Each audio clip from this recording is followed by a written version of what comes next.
This presentation is a hardware IP technology overview from SageWire Technologies. At SageWire Technologies, we have built a deep neural network hardware accelerator. The hardware accelerator is meant for inferring neural networks and specifically optimized for Int8 kind of workloads. The accelerator is available in a combination of Verilog RTL and C++ files.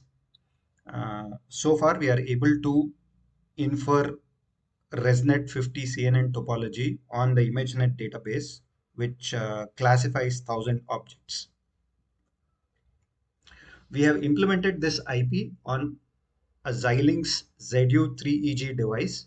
The Xilinx ZU3EG device is made available as part of the Avnet Ultra 96 V2 board. The ZU3EG device has two parts, the processing system and the programmable logic. The processing system is a quad-core, consists of a quad-core ARM processors, Cortex A53 devices. And the programmable logic consists of 71K LUTs and also about a megabyte of on-chip SRAM. The accelerator that we have designed goes on into the programmable logic, whereas the drivers run on the drivers and the Petalinux systems run on the Cortex A53 cores. This is a block diagram of the IP that we have designed. The drivers schedules convolution operations onto the hardware accelerator, which is this dotted box over here. Various operations are available, that is be it the convolutions or the activations or pooling, normalization and reshaping. All these operations are done within the accelerator. The weights and the data are fetched from an external memory and loaded to the respective block in question. For example, it may be a convolution operation. The IP that we are using on the FPGA consists of 8 by 8, the 64 max it can perform per cycle. So that along with the frequency at which we run the core determines the performance of the accelerator. Also, the computation that is done is for Int8, making it a very small footprint accelerator. From a software point of view, we have worked on a bunch of tools that are necessary to feed our neural network accelerator. We have our own converters which can take, say, a Keras model and convert it into a Caffe model. The Caffe model can further be optimized. This is work in progress for pruning and quantizing. But it can generate an Int8 model which is given to our compiler and optimizer. The compiler takes the model and along with configurations can generate a highly optimized model that gets used later by the runtime code. The task of the runtime operation is to take a model and the data and infer.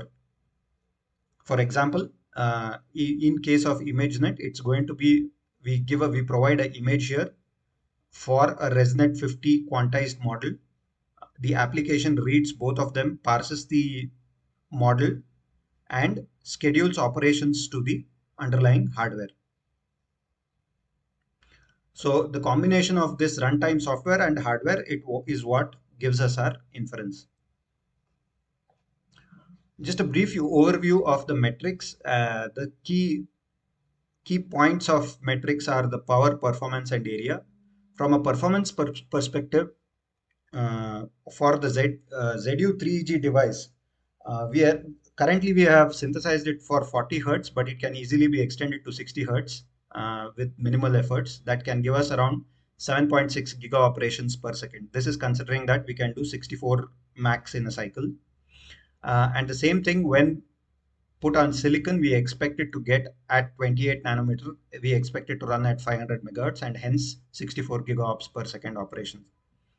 Here, one MAC constitutes two operations, multiply and add operation. So from a power point of view, we expect it to consume around 20 milliwatts when looked at 28 nanometer.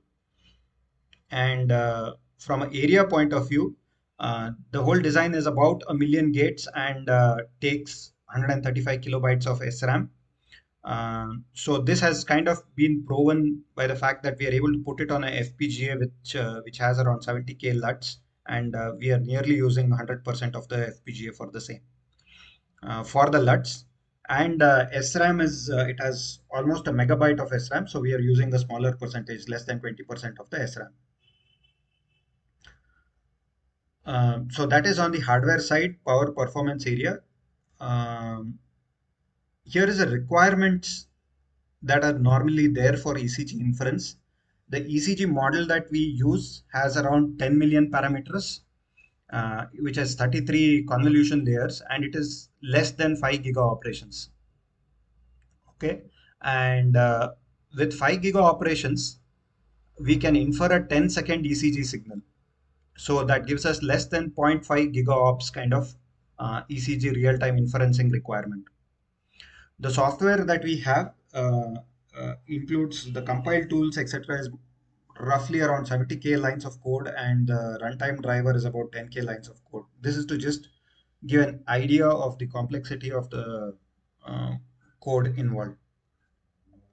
So a lot of this code we have derived, uh, we have we have used a bunch of open source stuff and our own code to achieve these results.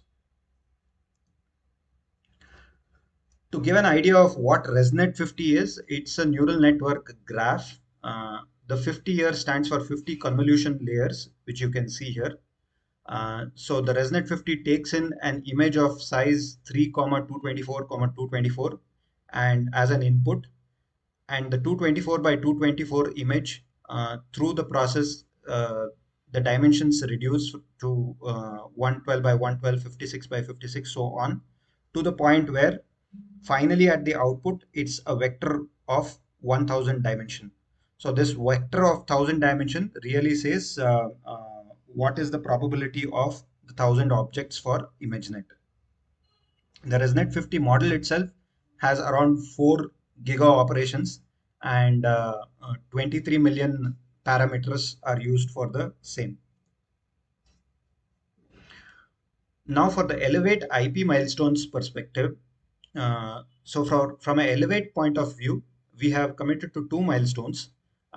This is a pitch for the first milestone, where we have promised FPGA inference on based on ResNet 50 on the FPGA. We will show a demo video for the same, and we have also trained a model for ECG inference, which is currently running on our cloud platform. As a next milestone, we intend to take the ECG model and put it on the FPGA.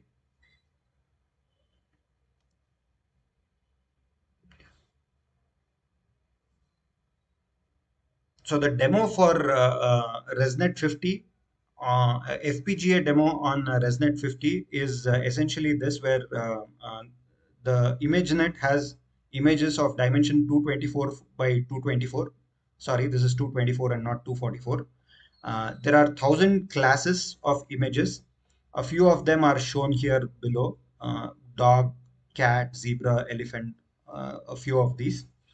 There are 1000 such classes, and our FPGA demo will show how we take some of these images and classify them correctly.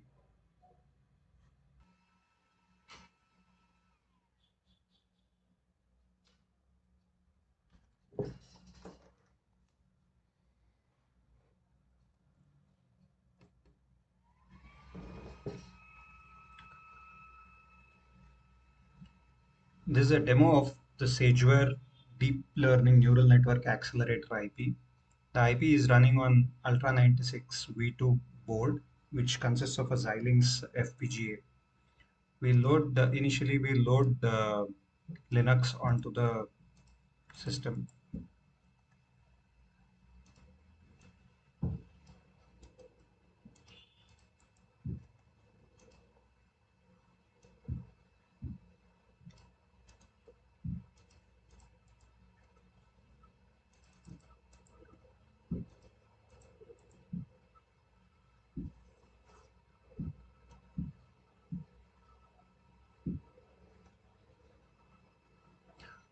We are booting Linux and we log in with the predefined username and password.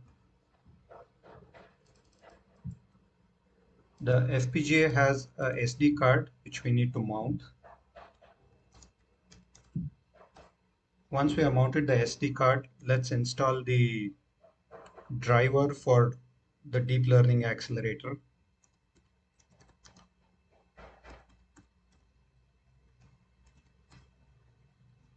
Now we are all set to run our deep learning inferencing. So we'll run it for a few images. Let's say the first image is that of a dog.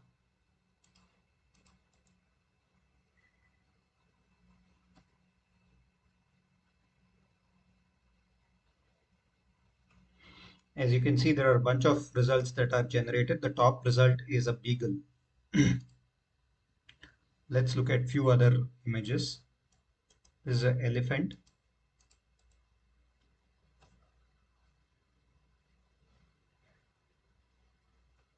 The best class is a tusker.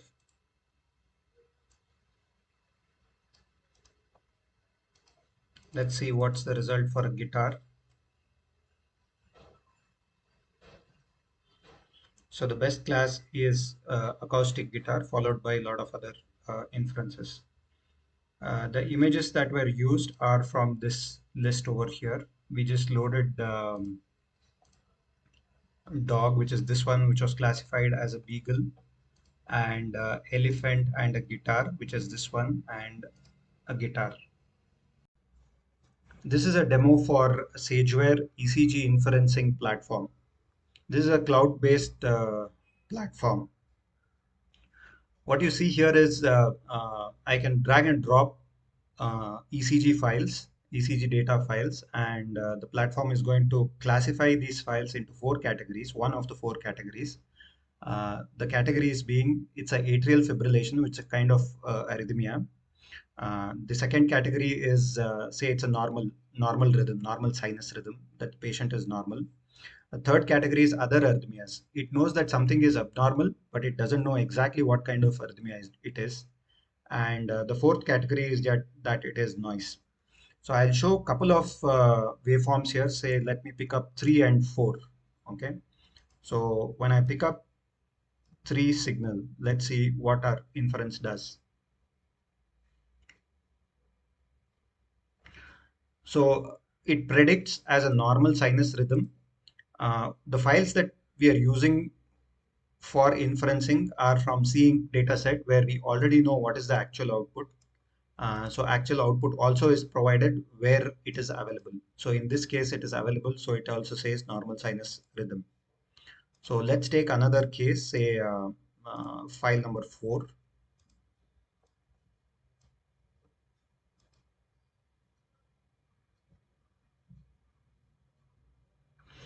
So here you see that it is predicted as a atrial fibrillation.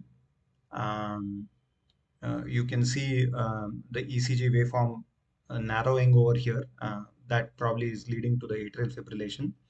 Again, here we know the ground truth also is atrial fibrillation. That concludes the demo for ECG inferencing.